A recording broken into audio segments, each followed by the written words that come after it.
Marco Rubio ने कहा कि मुज्तबा न सिर्फ जिंदा हैं बल्कि पहले से ज्यादा एक्टिवली ईरान के कामकाज को देख रहे हैं।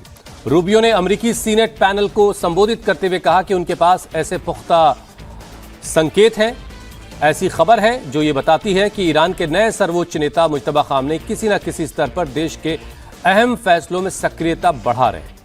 28 फरवरी 2026 को अमेरिका और इजराइल ने ईरान पर एक बड़ा हमला किया था। इस हमले में उस वक्त के सर्वोच्च नेता आयतुल्लाह अली खामनेई की मौत हुई थी। इसी बमबारी के दौरान उनके बेटे, जो मौजूदा वक्त में सुप्रीम लीडर हैं, मुज्तबा खामनेई, वो भी गंभीर रूप से घायल हुए थे। इसके बाद मुज्तबा को लेकर के कई तरह की अटकलें लगाई जा रही थी। अब खुद अमेरिका के विदेश सचिव ने ये बयान दिया कि ईरान के साथ अमेरिका की बातचीत ठप पड़ी है और ट्रंप ने बेंजामिन नेतन्याहू के साथ बेहद कड़े शब्दों में बात की है। अब अमेरिकी विदेश मंत्री ने ईरान के साथ समझौते की उम्मीद जताई है। साथ ही इस बात पर जोर दिया कि प्रतिबंधों को हटाने के लिए तेहरान को अपने परमाणु कार्यक्रम को काफी हद तक सीमित करना होगा।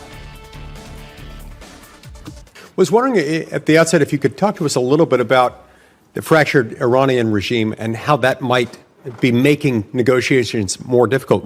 Let me try to give this answer to you in a way that's not boring or wonky, because it's been a shift. Obviously, the original Supreme Leader, the one that was there, is no longer with us.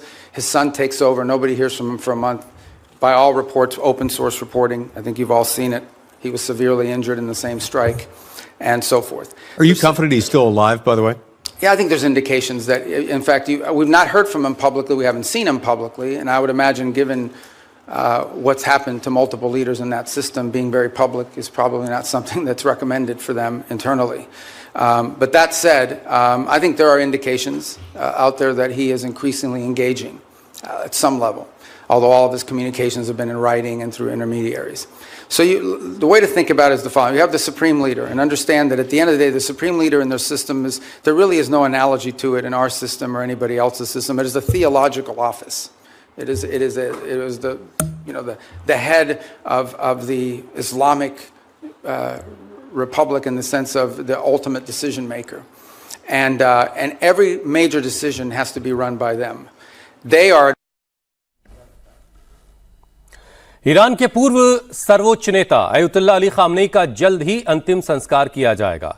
Iran की सरकार ने 3 दिनों के राजकीय अंत्येष्टि कार्यक्रम का ऐलान किया है। तेहरान, क़ुम और मशहद में होने वाले इस आयोजन में 2 करोड़ लोगों के जुटने की उम्मीद है। ईरानी मीडिया के मुताबिक ये जुलूस राजधानी तेहरान, क़ुम और मशहद में निकाला जाएगा। इन तीनों जगहों पर बड़े सार्वजनिक कार्यक्रम होंगे। अकेले तेहरान में मुख्य कार्यक्रम 24 घंटे से ज्यादा वक्त तक चलेगा। तेहरान प्रशासन तैयारियों में लगा है। अधिकारियों का अनुमान है कि तेहरान में 2 करोड़ लोग पहुंच सकते हैं। इस मौके पर प्रशासन इतनी बड़ी भीड़ को संभालने का इंतजाम कर रहा है। 28 फरवरी 2026 को अमेरिका और इजराइल ने ईरान पर एक बड़ा हमला किया था। इस हमले में तत्कालीन सर्वोच्च नेता आयतुल्लाह अली खामनेई की मौत हुई थी।